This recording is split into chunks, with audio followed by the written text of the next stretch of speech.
Well, hey, hey, hey. Welcome to the Crystal Crawford Show. It's that time. It's that moment. And I called this week's episode, I have to check, Creating the Future You That You'll Be Grateful For. Creating the Future You That You'll Be Grateful For. I have had quite the December so far. And last week, no, probably 3 or 4 days ago, had an occurrence with my nail lady who comes to my house to do my nails. By the way, Christmas nails, everybody who's live. And that's where this topic came from. I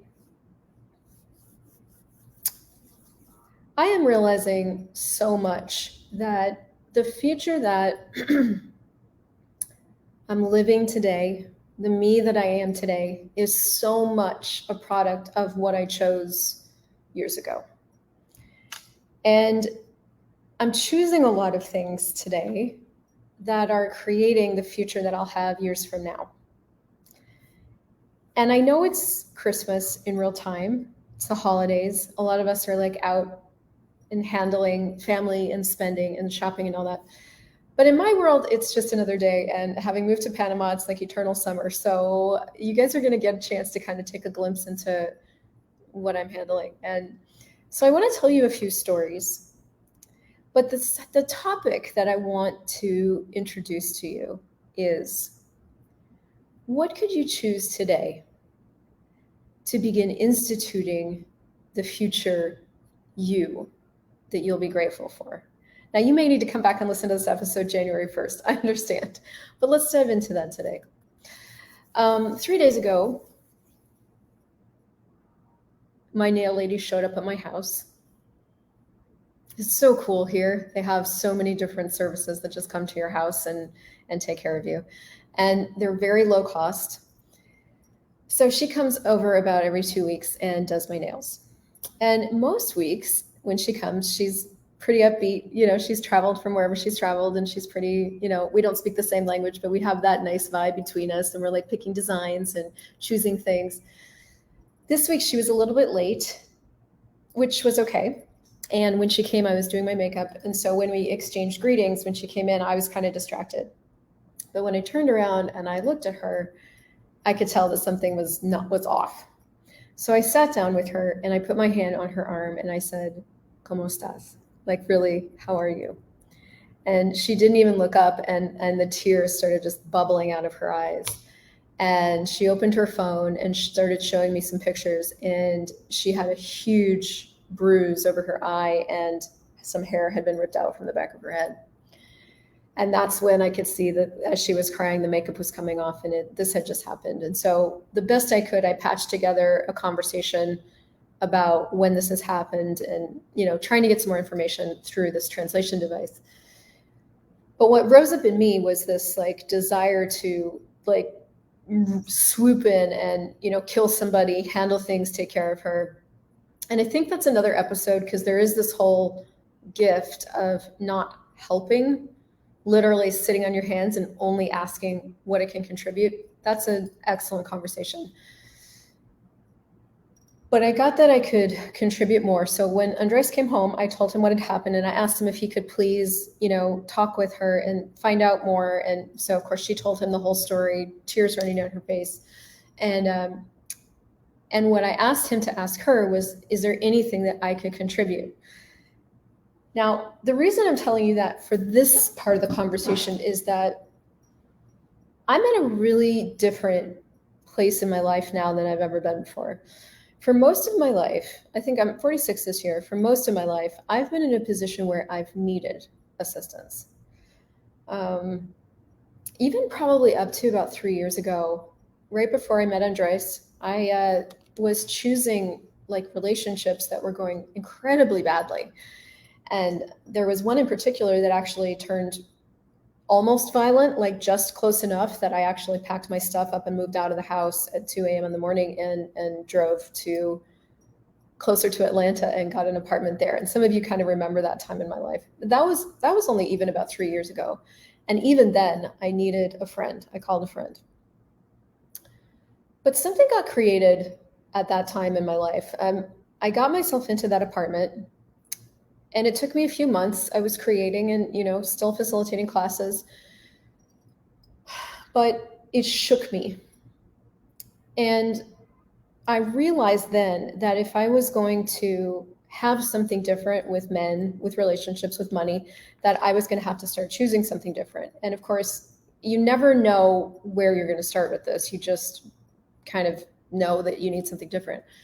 So that occurred. I got into the apartment, and then I continued to sort of date. And then I had 2 more very intense, terrible experiences with men.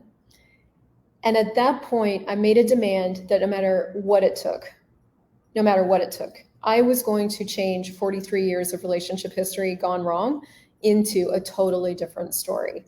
And with relationship stuff, I realized that I was functioning foundationally from a place that was creating all this stuff showing up in my life with men. And I just was like, whatever this takes, whatever I have to look at, whatever I have to face, whatever I have to expose, whatever I have to handle, I am changing this forever. Because it had been thing after thing after thing, and it had been a series of situations that had gotten increasingly worse. And I was like, okay, I don't need to create anything worse. I don't need somebody to actually hit me for me to change this. This is changing now. So with relationship stuff, I really went after where I was functioning from. So for me, that was like reading and studying Salon de Femme. I read it out loud and recorded it. I read and recorded the clearings out of each chapter. I listened to all of those constantly. I was facilitating that class. I was like, I have to change whatever this unconsciousness is that's creating dangerous people in my life right fucking now. And around that same time, I think because I was just in that space of finally turning around and handling things, I started to look at my finances, realizing that I hadn't yet made the choices in my finances that were going to support me in the way that I actually needed to support me. And so I was around that same time that I looked at my finances, and I was like, okay, no matter what this takes, I'm not doing epic hand to mouth anymore, because I'd actually spent the year prior to that taking apart my life. I had driven down from Vancouver down into the States, and I was just bopping around from friend to friend and trying to find myself again and recreate myself from the what turned out to be kind of an epic disaster in Vancouver. And I'd spent the whole last year doing all that. And so money had gone down, and it was kind of hard. And I was I was struggling. I was just doing a lot of struggle, and got myself into this new apartment, started handling my relationship foundation, and then really started looking at my finances. And I was like, for me to never, ever wonder where money's coming from again, I have to make some really different choices. And I didn't know what they were, because I didn't know what they were. But I was like, this is changing now. I am having a different future from here forward. So anyway, some friend messaged me about this book that she'd just found, which is How It Works. When you start to make a demand of yourself that future you is going to be different, the universe supports you. So somebody messaged me, and they said they talked about this book, Profit First, that they were reading. And I was like, okay, I have to have that. So I bought it. And as I got into this book, it started being very confronting, because this whole book is very awesome. It's an invitation to start to look at what you've been creating. Okay, let's take an assessment of what you've been creating. And so I did that, and I was like, yeah. And what he gets you to look at is that basically entrepreneurs live hand to mouth, and we kid ourselves about, how much money needs to go where. And then we're always shocked by the tax bill if we ever file our taxes. We never have money. That's basically the entrepreneur's reality. I had a little bit of a different reality in that I had a 10%, but he was singing my song. So he proposes some systems to put in place to change that. And I looked at the systems he proposed, and I realized how much it was going to ask of me if I was going to choose it. And I chose it. And what followed was probably 2 full months of opening more bank accounts, starting spreadsheets, changing around how I was paying people, living very only handling revenue twice a month, which was different from every single day I was dipping into the pot.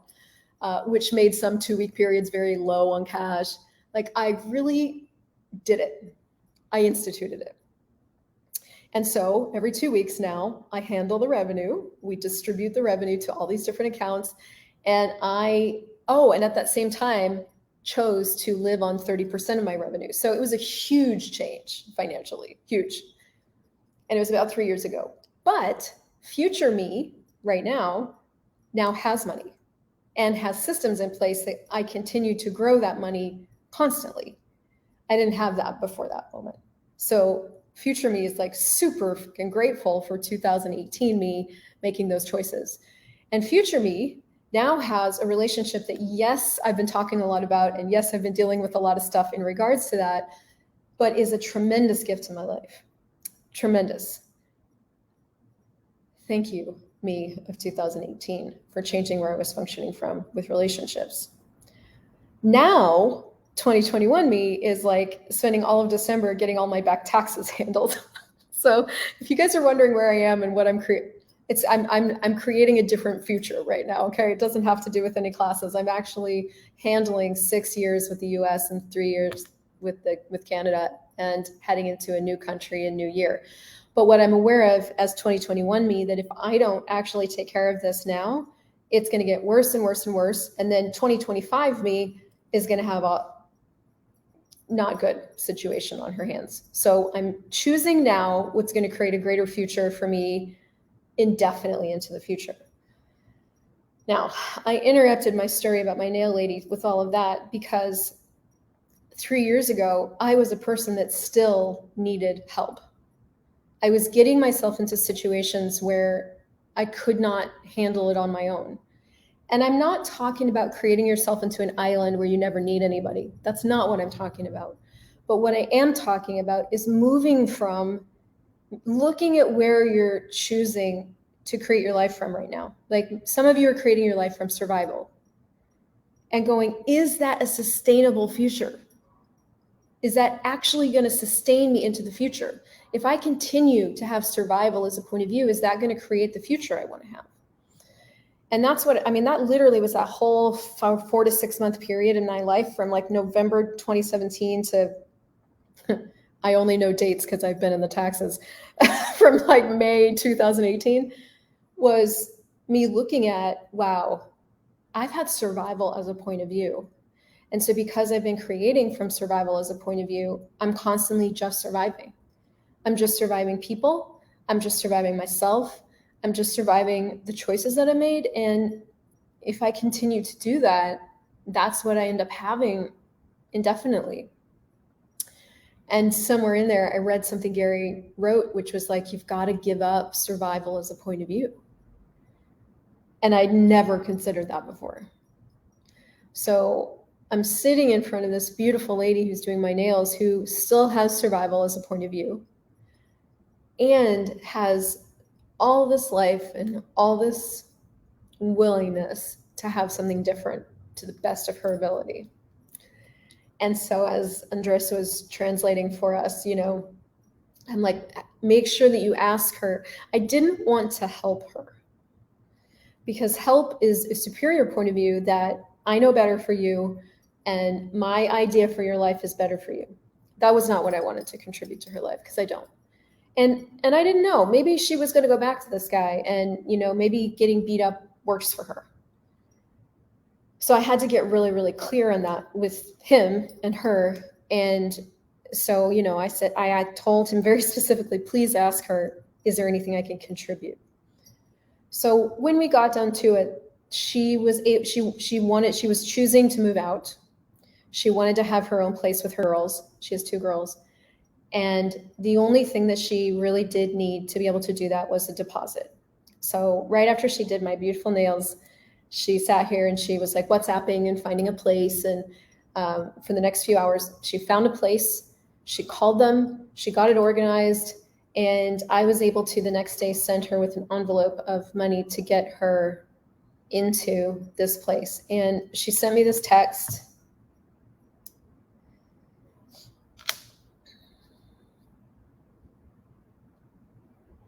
That day. And she said, thank you very, very much, my beautiful lady. translated, of course. I am very happy because for you, I have fulfilled living alone with my daughters. From being on the street to having a beautiful Christmas with my daughters. You are an angel.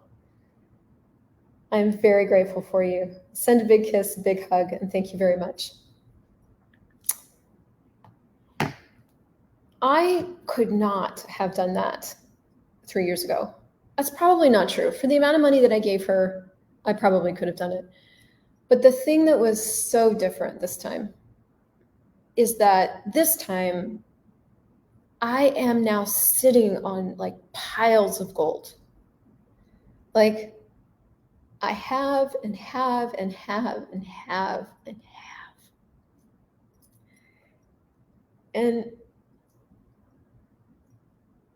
I think before I chose this, thought that creating myself into someone that has money was about something about the money.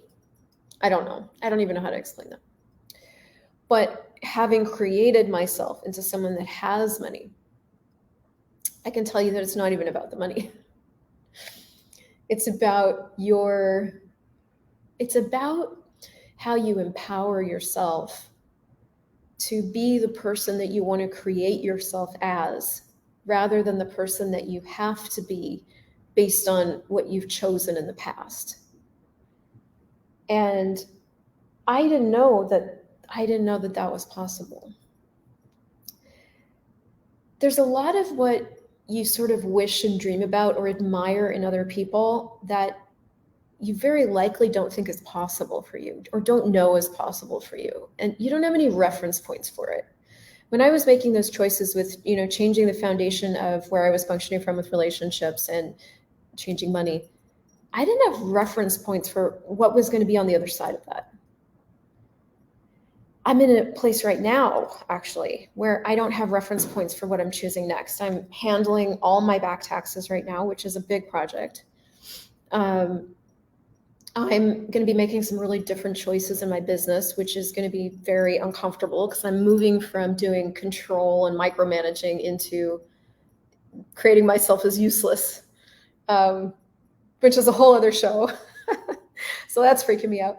I don't have reference points for where we're going, but I can tell you some really key things that I'm aware of now, having created a different future and living that now, and choosing the things now that are creating a different future for me 3 and 5 years from now. Some of the key things. If there's an area of your life that you're constantly doing difficulty in, that's an area where you haven't yet turned around and faced it and really looked at what you're creating as a future there. Okay?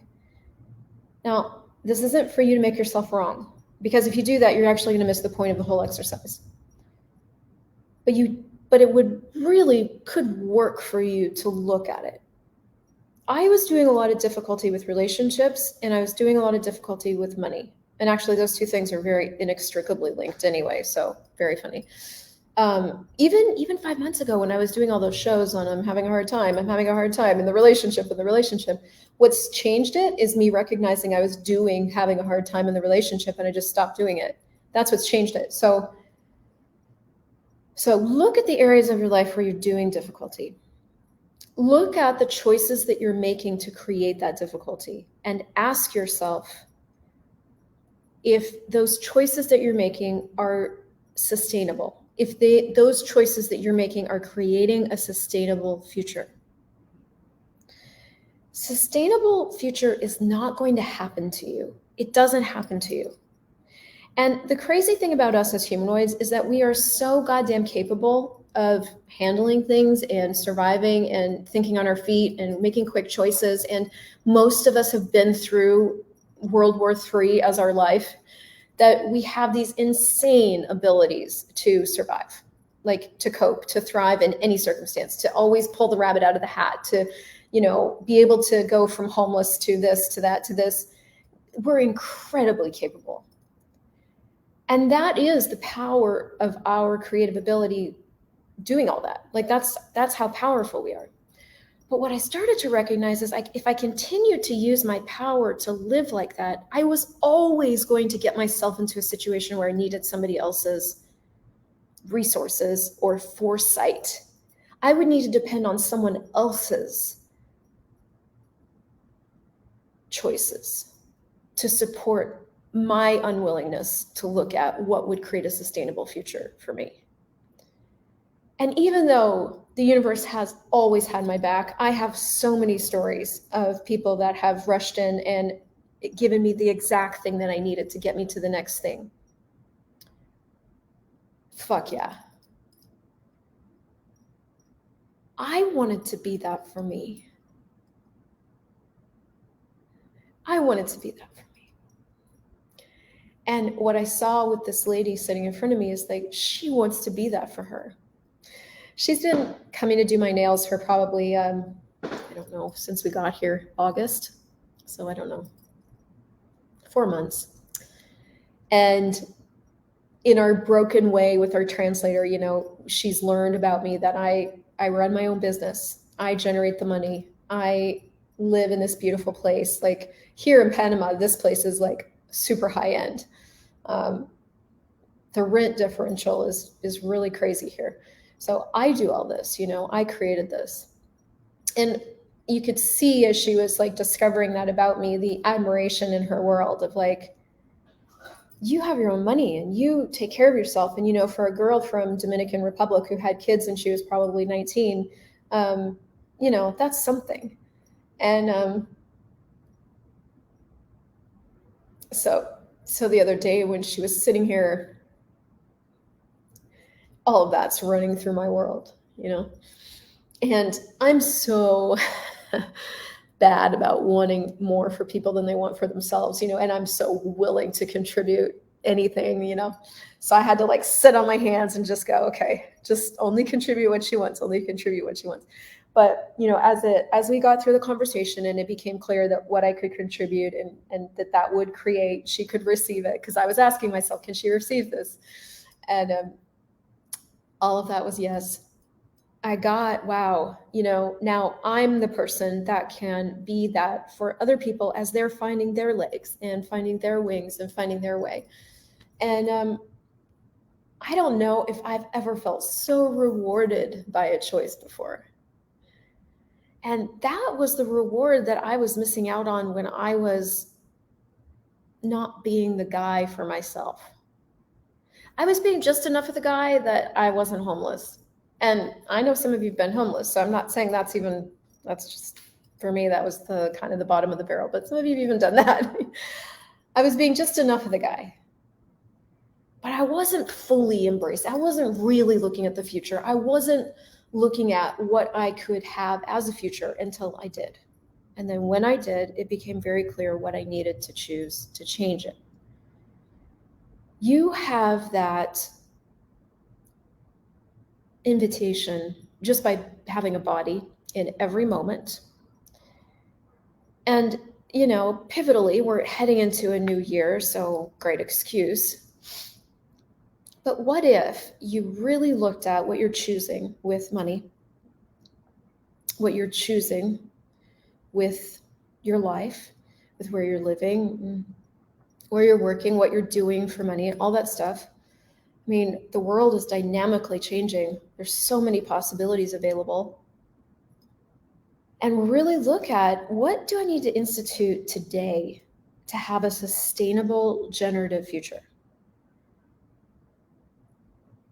If I were going to be the source of that for me and not depend on anybody else or the future angels that will need to be in place if I'm going to keep living the way that I do, right? What would I need to choose today to put that in place? To be the guy that others have been willing to be for me. I'll tell you one last story about this. So I'm so grateful today. So when I was, forgive me.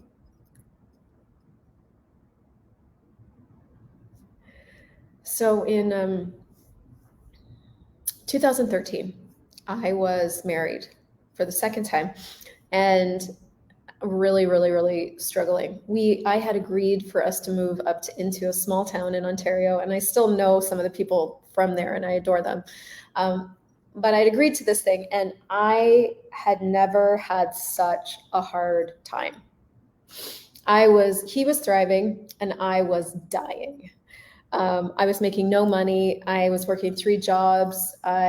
He was just thriving. He had a community and people, and I was like hating my work, hating my life, hating my jobs, and I didn't know how to change it because I had agreed to go up there to support him, and I really cared about that, but I couldn't, without the tools, didn't have the questions or anything to ask myself, how do we create this in a way that works for both of us?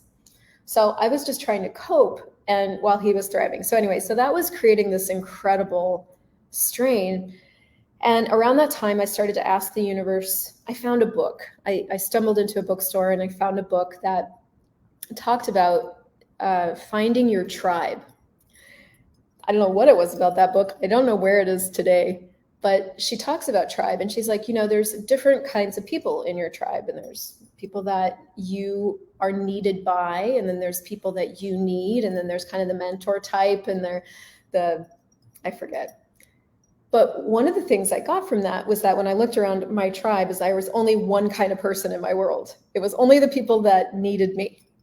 That was all I had. People that needed me for my wisdom and whatever. And I didn't have anybody in my world for me. So I started asking the universe for something different. Well, very long story short, I was working at a garden center for $14 an hour. So, when I look at how far I've come, it's crazy.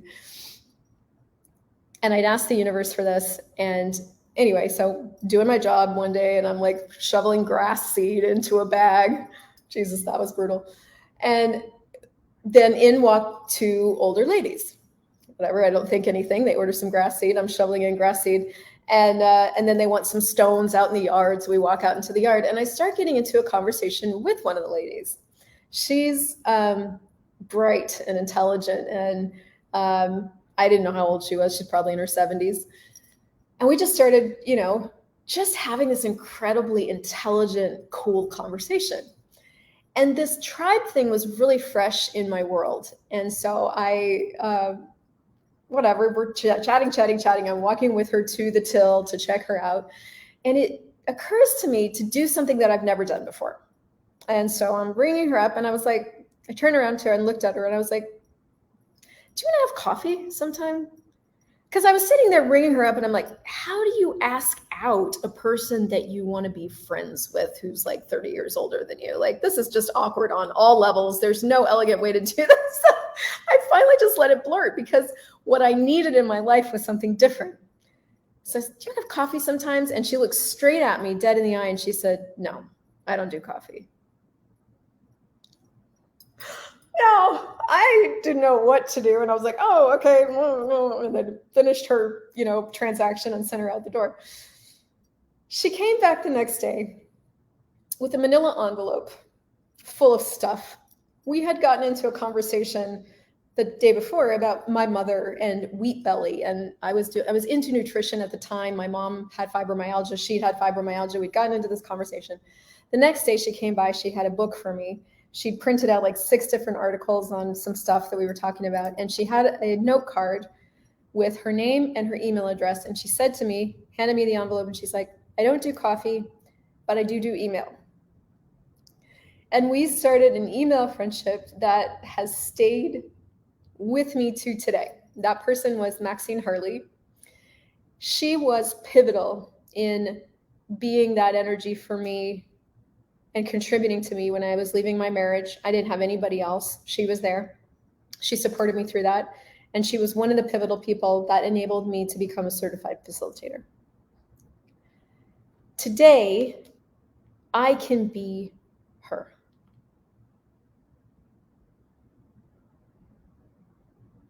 Without her resources, without who she was, without the foresight that she had chosen way back in her life, I would not be here today. And now I can be that person for myself and for whoever else I choose to be that for. So look back in your life. Look at who you're grateful for. Look at who's been a part of getting you here, what they were able to contribute to you, what you could create yourself as. That might be a greater gift to both you and anybody else who comes across your path. The coolest thing about undefining yourself with these access consciousness tools is that now you get to create you. You don't have to live by the past anymore. The past isn't real. Every single day we pock and pot it, we clear it. Now you get to create you. You get to. To me, what occurred 3 days ago was one of the biggest gifts that I've received in a long time. It's gifted me on so many different levels.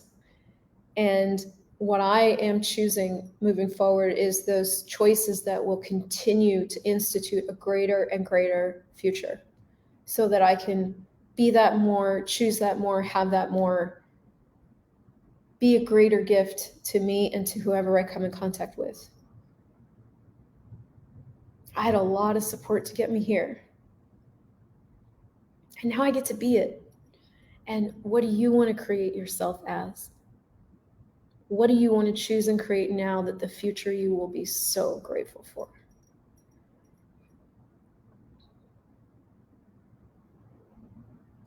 So thank you guys. Thank you for being here. Thank you for sharing this. If you want a gift to your life now, infinitebeingschool.com is like my favorite thing I've ever created, and it's free for you. So you can go there. And how does it get better than this?